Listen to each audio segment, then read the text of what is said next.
What's going on, Ivory Tribe? I wanted to show you our new Robin Hood release holster that we built for the Carter 3-finger line. As of right now, it'll run 7 of their 3 fingers. That's all we've had a chance to test it with.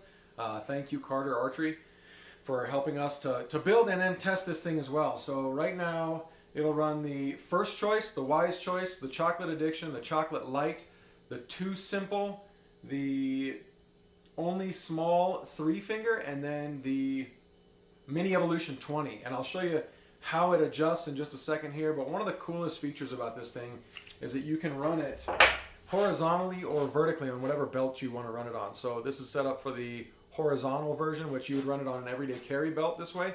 If you flip this clip, you can actually run it on, like, say, for an example, the EXO K4 pack has that laser cut Molle panel on the shoulder strap.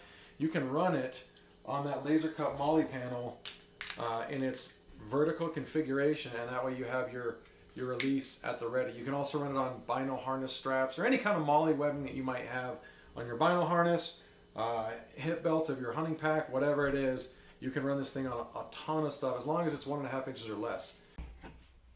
All right, so right now we've got the chocolate addiction in there, and I'm just going to show you how to, number one, properly seat it in there. So the best way I've found to put the actual release in the holster is to seat that back end first.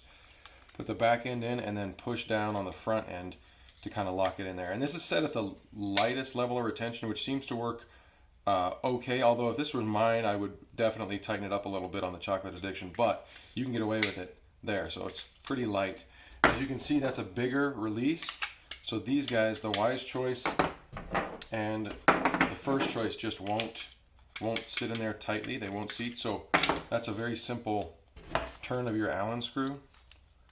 So turn the Allen screw until that paddle, I'm not sure if you can see it on video or not, but that paddle will push in and it creates retention or tension on the release so that it clicks in nice and tight. And you can make it quieter. Obviously, if you were to go slow, you can click it in nice and slow and quiet while you're out in the field.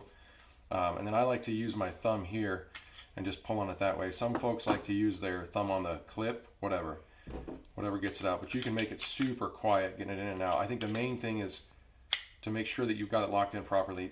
Kick that tail in first and then rock it in. Then to adjust it, so this is set up for like pack belts or everyday carry belt, whatever right now. So it's set up in the holster is set at the horizontal version, but we're gonna adjust it real quick to make it so that you can run it on a vertical Molle panel, like on the K4 shoulder strap. So you'd unscrew at least the one screw and maybe loosen the other one. Pull your clip over, pull the bushing off, and there's a post in there.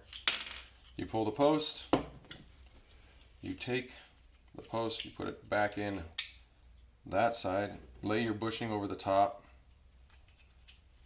and then put the clip hole, line them up, seat your screw back in there, and then as you're seating your screws, give it a little torque at the end. Once it's tight, you want to snug it up just so that those bushings start to bulge a little bit, and that'll help keep the screws from falling back out.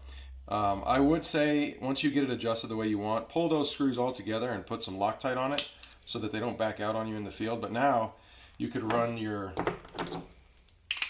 release on your shoulder strap of your EXO, so it'll sit like this, and then you have super easy access to it in the field, or really any Molle panel.